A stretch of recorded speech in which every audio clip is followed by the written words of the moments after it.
Uma em cada 4 crianças é, lamentavelmente, envolvida em trabalho infantil. E a empresa líder mundial, Nestlé, está no centro dessa controvérsia.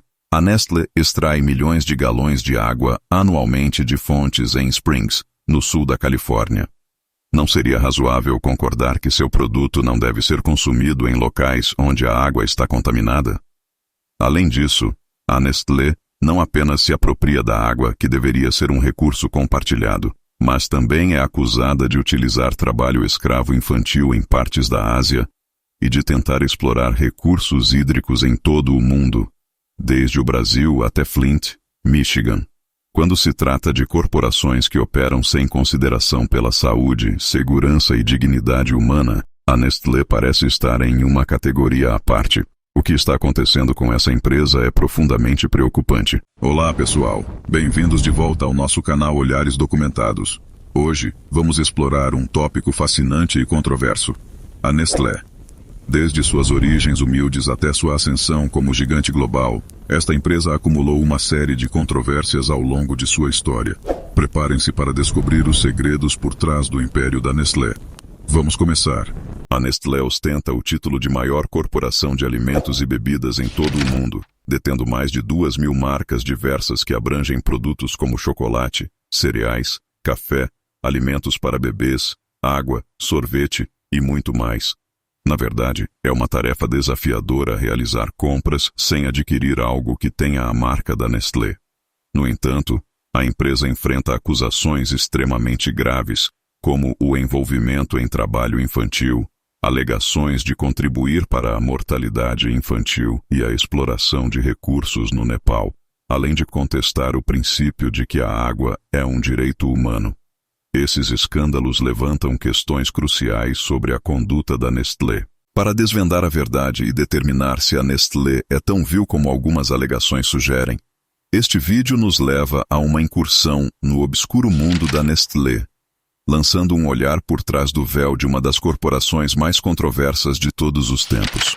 No entanto, para compreender a história da Nestlé, é essencial voltar ao homem que deu início a tudo isso. Tudo começa com o nascimento de um menino em Frankfurt, no ano de 1814. Henry Nestlé, o 11º de 14 filhos, veio ao mundo em uma família com tradição na fabricação de vidro, uma habilidade que atravessava gerações.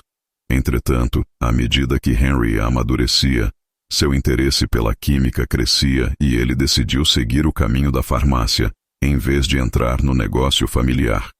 Essa decisão causou algum conflito com seus pais, mas Henry estava decidido a trilhar seu próprio caminho. Aos 15 anos, ele começou a trabalhar como aprendiz de farmacêutico, antes de deixar sua cidade natal na Alemanha e se mudar para a Suíça. Na Suíça, ele se envolveu na preparação de medicamentos e experimentos químicos. Foi lá que Henry deu os primeiros passos em direção à criação de uma das maiores corporações do mundo, a Nestlé, que ainda hoje tem sua sede na Suíça. Contudo, a fundação da Nestlé não ocorreu até muito mais tarde em sua vida. Antes de seu grande avanço, Henry tentou diversas empreitadas empresariais, como a produção e venda de vinagres, limonadas com rum e até mesmo fertilizantes. No entanto, nenhuma de suas ideias comerciais parecia decolar. Foi somente após atingir a idade de 50 anos que ele finalmente encontrou seu grande chamado. Tudo começou quando Henry leu um relatório alarmante sobre a alta taxa de mortalidade infantil. O problema estava relacionado à incapacidade de muitas mulheres de amamentar seus filhos, ou ao fato de seus filhos serem alérgicos ao leite materno. Henry percebeu que essa era uma necessidade premente e uma oportunidade significativa. A necessidade de uma alternativa artificial à amamentação que pudesse salvar inúmeras vidas de bebês. Dedicando-se a um estudo profundo sobre o leite materno e conduzindo inúmeros experimentos em seu laboratório com diversos ingredientes, Henry começou sua busca por substitutos do leite materno. Sua motivação não era apenas salvar vidas infantis, mas também sua própria tragédia pessoal desempenhou um papel crucial. Sua esposa enfrentava problemas de saúde, incluindo a impossibilidade de dar à luz, o que a levou a canalizar seus instintos maternais para se preocupar profundamente com os bebês de outras pessoas. Ela pressionou Henry a criar um substituto para o leite materno que pudesse salvar vidas. Em 1867, Henry conseguiu criar uma das primeiras fórmulas para bebês. Uma mistura formulada de farinha de leite de vaca e açúcar que poderia servir como alternativa ao leite materno. Assim, ele fundou a empresa Nestlé para comercializar esse produto inovador. A história da Nestlé começou com nobres intenções de salvar vidas de bebês que não podiam ser amamentados naturalmente. No entanto, ironicamente, essa não é uma história de sucesso, mas sim uma trajetória sombria. Capítulo 1. O surgimento da Nestlé. O produto inicial de alimentos para bebês da Nestlé deu início à ascensão da empresa, mas também acabou por gerar escândalos internacionais e causar danos significativos. Conforme a Nestlé cresceu e se tornou um gigante conglomerado, envolveu-se em diversas controvérsias obscuras. Vamos explorar esses eventos mais adiante. No início, Henry Nestlé era um modesto farmacêutico suíço desconhecido, mas em questão de anos, ele se transformou em um dos homens mais ricos do país. Os novos proprietários que assumiram a Nestlé tinham ambições monumentais para expandir a empresa. Em 1905, eles concretizaram uma fusão com uma concorrente que comercializava produtos semelhantes, conhecida como Anglo-Suez. Juntos, formaram o Grupo Nestlé, combinando seus recursos. Essa estratégia de cooperação, ao invés de competição, permitiu que eles dominassem o mercado com maior facilidade e expandissem sua gama de produtos. Na década de 1920, a Nestlé estava inovando com novos chocolates e bebidas. Em 1938, introduziram o primeiro café voltado para o mercado de massa. O timing foi perfeito, já que o café instantâneo desempenhou um papel vital em manter os soldados alerta durante a Segunda Guerra Mundial. E, por isso, foi incluído em todas as rações de emergência dos soldados dos Estados Unidos. Com o passar do tempo, a Nestlé não se limitou a criar produtos. Muitas vezes adquiriram outras empresas que viram potencial ou que poderiam representar uma ameaça séria. A lista de produtos da Nestlé cresceu exponencialmente, assim como sua riqueza e influência. No entanto, mesmo com todo esse sucesso, não parecia ser suficiente para eles. Nos bastidores, um plano estava sendo traçado, um plano que prometia lucrar milhões de dólares, mas que também envolvia um risco significativo para milhões de vidas. Capítulo 2. O trágico destino dos bebês. Quando Henry Nestlé criou sua primeira fórmula para bebês em 1867, sua ideia fundamental era oferecer um complemento para auxiliar as mães que, por diversas razões, não conseguiam amamentar seus filhos. Nunca se pretendia substituir inteiramente o leite materno. A justificativa para isso residia no fato de que estudos demonstraram que o leite materno natural é a opção mais saudável em comparação a qualquer outra fórmula. O leite materno é amplamente recomendado por instituições respeitadas, como a Organização Mundial da Saúde, a Associação Médica Americana, a UNICEF e muitas outras. Por um período, a fórmula para bebês foi comercializada como uma alternativa disponível para aqueles que realmente precisavam dela. No entanto, na década de 1970, cerca de um século após o lançamento da primeira fórmula, as vendas começaram a desacelerar e a Nestlé começou a vislumbrar oportunidades de lucro maiores. Surgiu a pergunta: e se pudéssemos vender essa fórmula para bebês para todas as mães, não apenas aquelas que realmente necessitam dela? Afinal, apesar de todos os outros produtos lançados pela Nestlé, a fórmula para bebês ainda figurava como um dos maiores geradores de receita da empresa devido às suas margens de lucro substanciais. Portanto, a Nestlé concebeu uma campanha para minar a amamentação e passou a promover agressivamente sua fórmula para bebês. A estratégia adotada pela Nestlé envolveu a manipulação das mães, fazendo-as acreditar que a fórmula da Nestlé era uma necessidade essencial para a saúde de seus bebês, superando a amamentação natural. Essa campanha enganosa induziu as mães a pensar que a fórmula era a melhor opção para seus filhos, quando, na realidade, as evidências mostravam o contrário. A fórmula da Nestlé era substancialmente inferior ao leite materno natural, carecendo de muitos dos nutrientes cruciais que auxiliam os bebês na luta contra doenças e na manutenção de sua saúde. Ao incentivar as mães a mudarem para a fórmula quando isso não era necessário, a Nestlé estava colocando os bebês em maior risco de infecções e desnutrição. Para assegurar que as mães confiassem nessas informações enganosas, A Nestlé começou a pagar médicos e hospitais para promoverem sua fórmula, instruindo-os a afirmar às mães que esta era uma alternativa superior à amamentação. A Nestlé foi ainda mais longe nessa prática questionável em regiões como África e Ásia. Lá, contratavam mulheres vendedoras para se passarem por enfermeiras e persuadirem mães a abandonarem a amamentação em favor da fórmula. Essas vendedoras eram remuneradas com base em comissões, o que significa que quanto mais fórmula vendessem, mais dinheiro ganhariam. Isso as incentivava a adotar uma abordagem extremamente agressiva na venda da fórmula. Essas vendedoras, disfarçadas de enfermeiras, percorriam os corredores das maternidades, visitavam as casas das mães sem aviso prévio e as persuadiam a fazer a troca. A Nestlé, de maneira alarmante, agravou a situação ao persuadir essas falsas enfermeiras a distribuir amostras gratuitas de sua fórmula para bebês às mães. No entanto, elas forneciam apenas amostras suficientes para que, quando estas se esgotassem, as mães já tivessem interrompido a produção de leite naturalmente. Isso deixava as mães com pouca escolha, além de adquirir o caro produto da Nestlé, para manter seus bebês saudáveis e nutridos. Essa tática se mostrou incrivelmente eficaz e lucrativa para a Nestlé, levando-os a expandir esse plano para várias outras regiões, especialmente em nações em desenvolvimento. Nessas áreas, muitas mulheres não tinham acesso à educação necessária para discernir a verdade das informações que lhes eram fornecidas. As consequências dessa estratégia enganosa foram devastadoras. Estima-se que milhões de bebês tenham perdido a vida ou sofrido graves deficiências devido à falta de nutrientes essenciais. O impacto mais severo foi sentido em países do terceiro mundo, onde o acesso à água potável era limitado. O grande problema residia no fato de que a fórmula para bebês precisava ser misturada com água. E ainda assim, a Nestlé estava convencendo as pessoas de que era necessário usar essa fórmula em locais onde a água limpa era escassa, tornando a situação ainda mais crítica. A situação piorava ainda mais, pois a fórmula para bebês era frequentemente misturada com água poluída e contaminada, tornando os bebês doentes.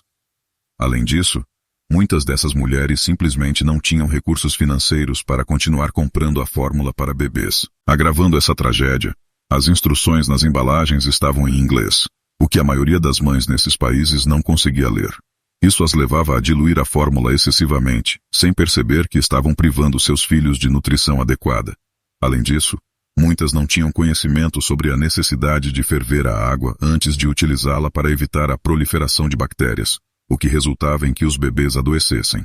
Em meio a essas circunstâncias alarmantes, a Nestlé permanecia inerte e parecia fugir de qualquer responsabilidade.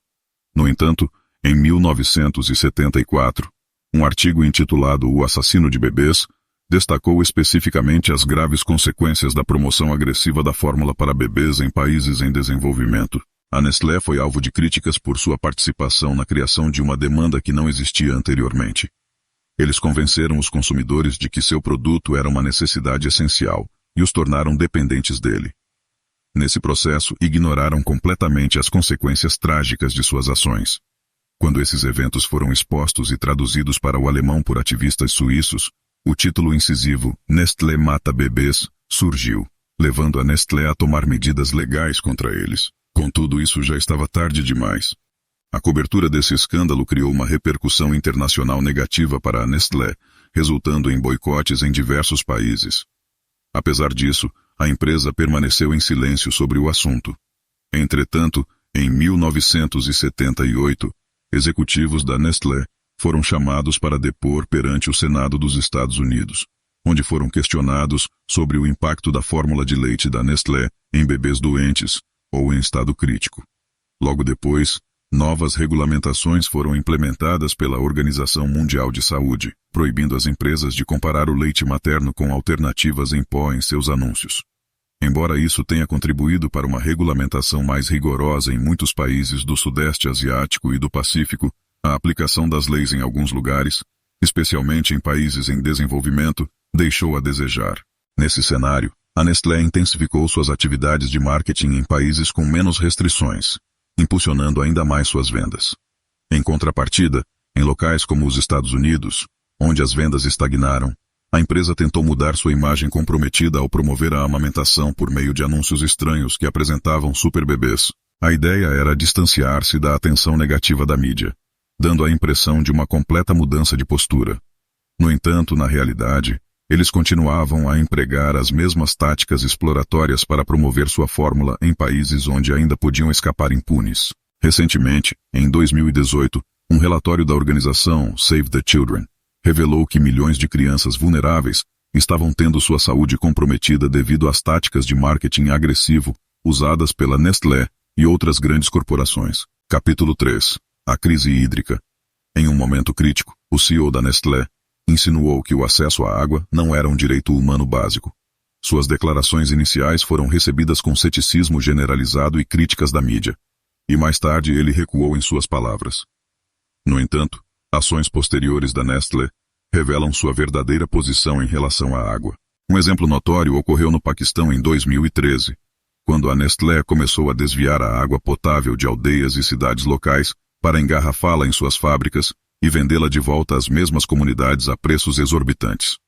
Isso resultou em milhares de pessoas sendo forçadas a consumir água contaminada, pois não podiam arcar com os custos da água engarrafada, que originalmente era deles.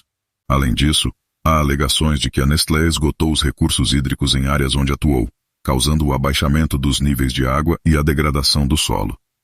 Esse problema não está limitado apenas a países em desenvolvimento.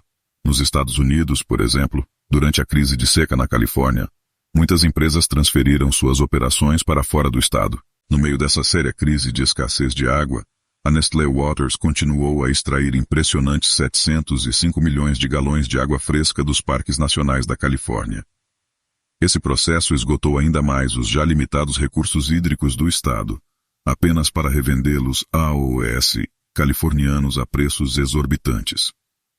Quando confrontado com essa exploração, o CEO da Nestlé Waters insinuou que, se fosse possível engarrafar mais água na Califórnia durante a seca, eles o fariam. Em Michigan, uma situação semelhante foi observada, com a Nestlé retirando incríveis 747 litros de água doce por minuto de reservas estaduais, pagando apenas $200 para extrair 130 milhões de galões de água. Isso resultou em uma redução drástica dos níveis de água do estado, levando um juiz a ordenar que a Nestlé encerrasse suas operações devido aos danos ambientais que estavam causando. A realidade é que a Nestlé possui a maior operação de água engarrafada do mundo, detendo mais de 50 marcas de água engarrafada. Isso a incentiva a avisar regiões com acesso limitado à água limpa, utilizando seus próprios recursos naturais. A empresa pode adquirir vastos suprimentos de água natural, criando assim uma escassez em locais que já enfrentam demandas significativas. Isso é preocupante, pois reflete uma abordagem semelhante à do filme Mad Max: Fury Road, onde um personagem detém o controle absoluto da água. Embora isso seja uma ficção cinematográfica, a Nestlé parece se inspirar em tais estratégias, engarrafando água que sai da torneira local e comercializando-a como se fosse proveniente de fontes naturais. Capítulo 4. Exploração nas plantações de cacau. Quando você saboreia uma barra de chocolate, raramente pondera sobre a origem dessa guloseima. No entanto, é uma realidade sombria que a Nestlé e outras empresas do setor têm sido acusadas de recorrer a trabalho forçado e, em alguns casos, até mesmo ao trabalho infantil nas fazendas de cacau. Essa mão de obra explorada, embora econômica para as empresas, passou despercebida por um tempo, contribuindo para custos reduzidos e lucros elevados. No ano de 2000, um relatório alarmante veio à tona, alegando que a Nestlé estava envolvida na compra de cacau colhido por trabalhadores em condições de escravidão, incluindo crianças. Isso foi um problema não apenas para a Nestlé, mas também para outras grandes empresas de chocolate. Naquele ano, a Nestlé, junto com a Cadbury e a Mars, comprometeu-se a erradicar o uso de trabalho escravo em sua cadeia de suprimentos de cacau até 2005. No entanto, essas promessas foram amplamente descumpridas à medida que o tempo passou. Em 2005, o Fundo Internacional dos Direitos Trabalhistas processou a Nestlé e outras fabricantes de chocolate em nome de 3 crianças do Mali. Essas crianças alegaram ter sido traficadas para a Costa do Marfim, onde foram forçadas à escravidão e submetidas a condições de trabalho deploráveis, incluindo o trabalho nas plantações de cacau. Essas crianças também afirmaram ter sido vítimas de abusos físicos e que suas vidas estavam ligadas à produção de cacau para as grandes empresas de chocolate. Em 2010, um documentário intitulado O Lado Negro do Chocolate chamou a atenção da mídia para a triste realidade de crianças sendo retiradas de suas casas e famílias, forçadas a trabalhar nas plantações de cacau por salários ínfimos ou nenhum pagamento. Então, em 2020, uma investigação revelou uma situação alarmante. Crianças com apenas 8 anos estavam sendo empregadas na colheita de café em fazendas fornecedoras de uma das empresas associadas à Nestlé. Relatos indicaram que essas crianças trabalhavam 7 dias por semana, carregando sacos que pesavam 2 vezes mais que seu próprio peso, e recebiam aproximadamente $1 por hora por seu trabalho árduo. No entanto, a Nestlé, mais uma vez, negou ter conhecimento dessas condições de trabalho e afirmou que havia tentado abordar o problema. Parece que a Nestlé só agiu quando a negatividade da mídia estava em seu auge. Há outro exemplo disso envolvendo a Etiópia em 2002. A Nestlé estava exigindo uma compensação de $6 milhões do governo etíope, um dos países mais pobres do mundo. A raiz desse conflito remonta à década de 1970, quando um regime militar na Etiópia nacionalizou os ativos de empresas estrangeiras. Mesmo após muitos anos, a Nestlé, que nem era a proprietária da empresa na época da nacionalização, estava buscando essa compensação. Embora a Nestlé tivesse tecnicamente o direito de reivindicar a compensação, o problema estava na época em que eles fizeram essa demanda. A Etiópia estava enfrentando uma fome extrema que ameaçava a vida de 15 milhões de pessoas. O país estava mergulhado em extrema pobreza, com muitos cidadãos ganhando menos de $100 por ano.